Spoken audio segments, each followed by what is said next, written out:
welcome back to another episode of The Truth About Tech. Today, we're going to be checking in on kind of the ecosystem of EVs, and we have an expert on the subject today, Tom Moloughney. Tom, thank you so much for joining me. What got you into electric vehicles, first off? Well, it's been an interesting journey, Tory, and thanks for having me on the show. I had owned a restaurant for nearly 30 years, but I had always been interested in alternative fuel vehicles. I don't know, since I was a young kid, I grew up in the 70s. I don't know if you're old enough to remember the oil embargo and early 70s, the long gas lines. So my neighbor converted like this old Chevy to an electric car back in like 73 or 74. And I remember him taking me for a ride, and I thought it was the coolest thing in the world. And I think that kind of gave me the bug that way back then. But, you know, fast forward many years later, I started trying to see if there was any alternative fuel vehicles, just out of curiosity. I loved tech. And that was really why, you know, this was new, it was different tech, you know, and was it hydrogen? Was it natural gas? Was it electric? What would be the alternative fuel vehicle that we kind of go into? And so as I was doing more and more research, I kind of honed in on electric. And I really thought that was going to be what took off.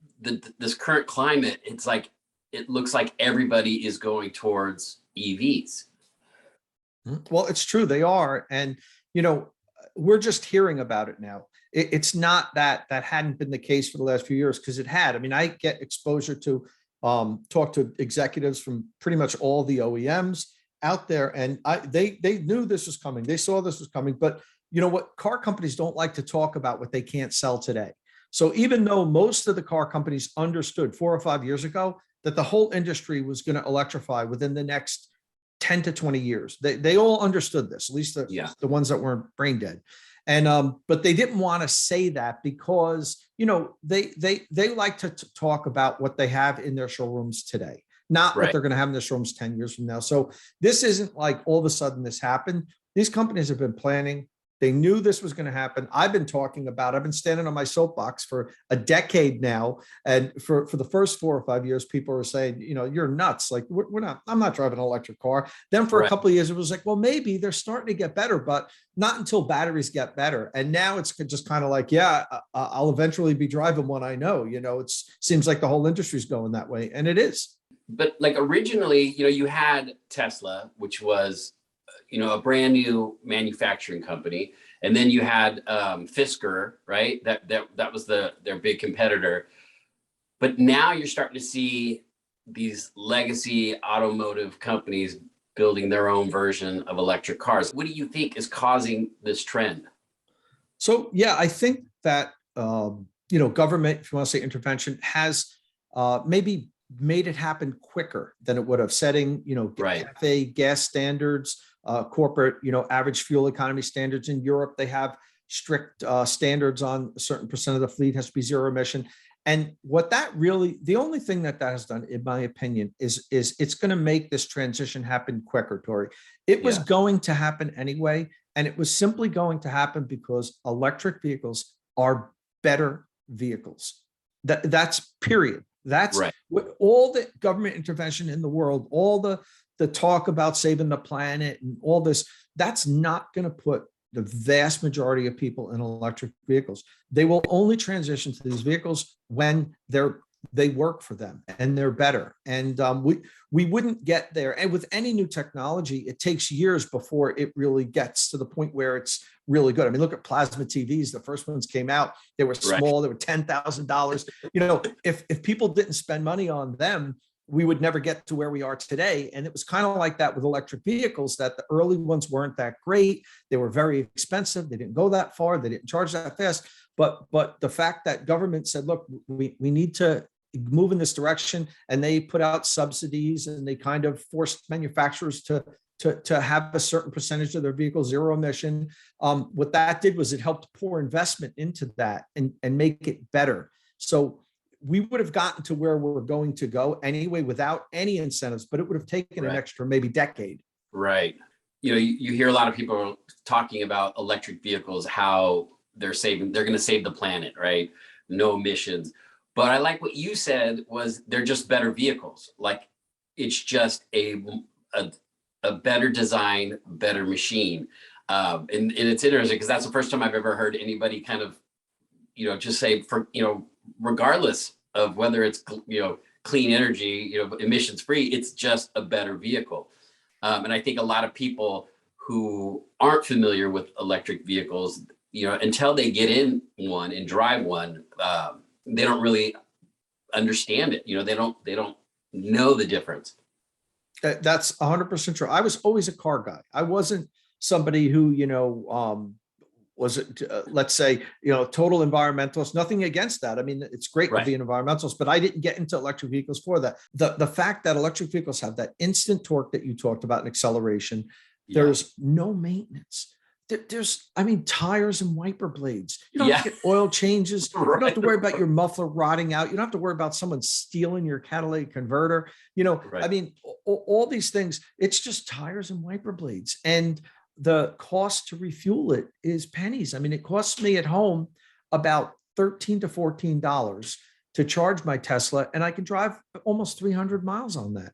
So, the overall cost, even if an electric car today, most comparable electric cars cost more than their comparable gas counterparts. But if you do total cost of ownership, it nets out, you're ahead. But that's another challenge, because people look at an electric car on a showroom floor and say, ooh, that's $45,000. I'm going to get that $38,000 car. It's the same car, really, same size, same utility, all that stuff. And that one's $6,000 more.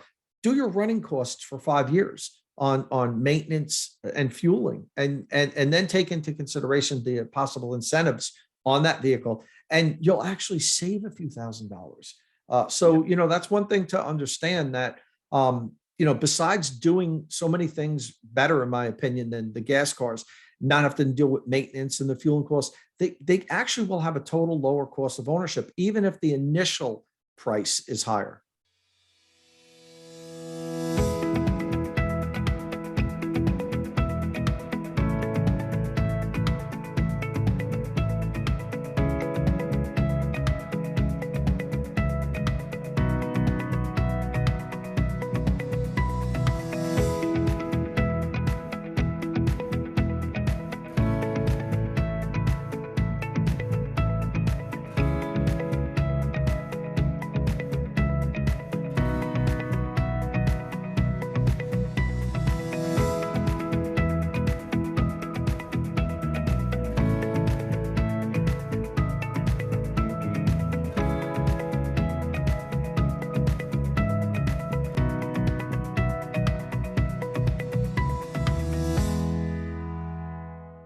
So you see, it's pretty much going to be the private sector that's going to really push EVs forward, or the infrastructure, the movement of electric vehicles forward. Yeah, I really do. I think government will help facilitate it. Will incentives help make it happen a little bit faster than it would have otherwise? But this was going to happen, and it was really going to be brought on by individuals that want the vehicles because they're better, and private enterprise that sees potential to make money off of it. So, that's eventually going to be what really drives this industry. It's going to be consumer demand and, private enterprise that finds ways to make money off of it. It was very hard to do that 4 or 5 years ago, because there wasn't a lot of really good electric vehicles available. Number one. Number two, they were expensive. Number three, since there wasn't a lot of them out there, private investment didn't want to put in charging stations, because you'd be pouring hundreds of $1,000s to put these things in the ground, and then one person a day might roll up and use it. So it's kind of a chicken and the egg. But now that we've got these public funds available to help expedite the installation of nationwide high-speed charging networks, what's going to happen is the cars will come, because, if the charging stations are there, more people are going to buy electric vehicles. They were afraid to buy them when they knew where all the gas stations were, but nobody saw high-speed charging stations, and that made them a little apprehensive. Do you see a difference, like, in different parts of the country? When the temperature, you have an extreme cold or extreme heat, do you find that battery life or your charge lasts longer or is shortened by extreme weather. 100%. Batteries are interesting. They're like humans. They like the same temperatures we do. Batteries most happy when it's between like 70 and 90 degrees Fahrenheit. Right. And that's when you get your optimal performance out of a battery. Once it starts getting much colder or much hotter, it doesn't perform as well as it does in that real sweet spot. So right.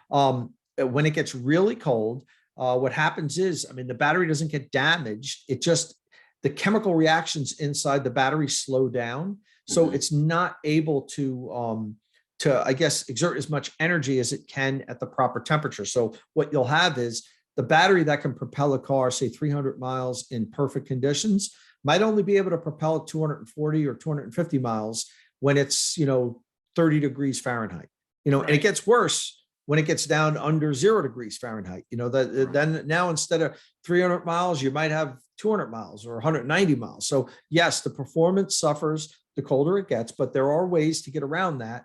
The cars can do something called preconditioning, where when the car's plugged in, you tell it, look, I'm leaving at 8 o'clock in the morning at night before when you plug it in. So at 7 o'clock in the morning, it wakes itself back up and it warms the battery up.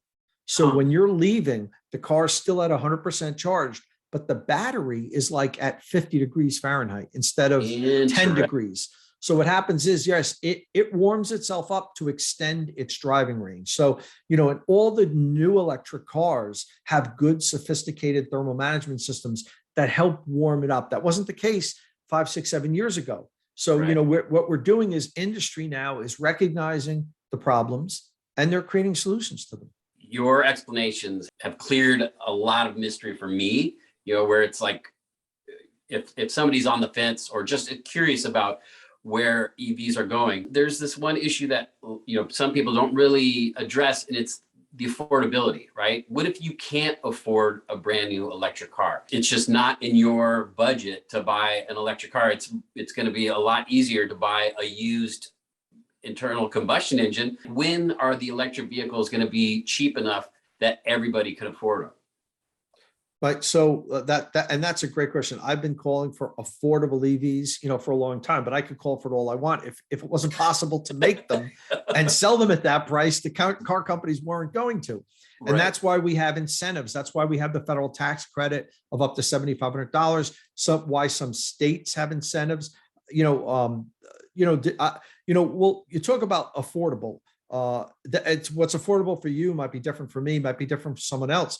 But what I can say is the cost of electric vehicles has been dropping dramatically. There are good electric vehicles available today for not that much money. Now, let's say Nissan Leaf. I don't know if you're aware of this. You could buy a Nissan Leaf today, base Nissan Leaf. It with the smaller battery pack. They sell one with the bigger battery pack. The smaller battery pack goes about 165 miles per charge, somewhere around there. It's $27,500 or 27,000, somewhere around there. And you qualify for the $7,500 federal tax credit if you qualify for it. So it's under $20,000. You could have a brand new electric vehicle today. So that's one. There's a Mini Cooper SE that's only 29,000. The Chevy Bolt EV, which, there was a stop sale on them until they figured this battery problem out, but now it's starting to sell again. That's right around $30,000. So after incentives, there are electric vehicles you can buy today that are around $20,000, and that's relatively affordable. Right. That's cool. And there's also used EVs. There wasn't used EVs available 5, 6, 7 years ago because they were just coming out. But now we're getting the first wave of people that owned EVs for 3, 4, 5 years are trading them in for new vehicles. And so we're getting used EVs that are out there on the market that you can buy for under $20,000, $15,000, $16,000. That is awesome. Tom, I can't thank you enough. Like, this has been so eye-opening. I mean, you've just, you have a clear understanding of EVs, and I just really appreciate you coming on and kind of dispelling a lot of the questions that people have, I think. Well, thanks for having me. It's been a lot of fun, and we got to get you in an electric car soon. Okay.